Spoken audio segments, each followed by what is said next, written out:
Brenda, will we start with the front of the Mail on Sunday? Ministers turning on each other. Yeah, I mean, the mess that the immigration situation has descended into over the past week has been unprecedented.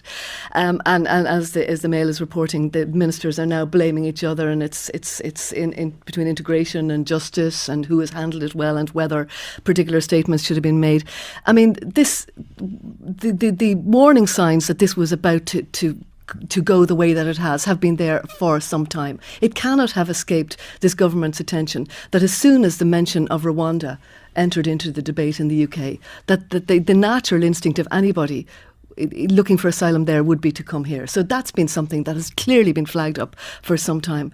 Or they might stop going to the UK. Or just come straight here. Okay. I mean, it just seems to me that this is...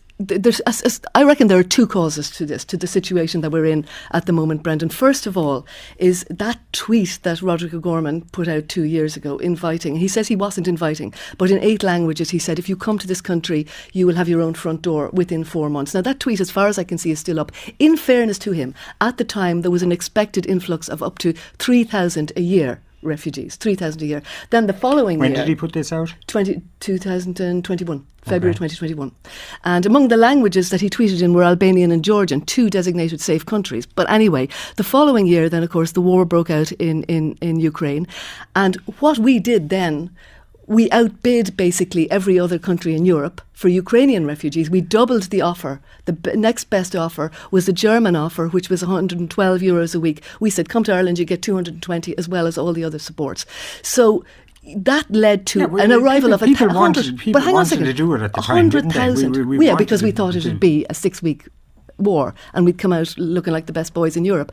That led to an influx of 100,000 people who needed to be accommodated and supported. That was 30 years worth of the projections that existed in 2021.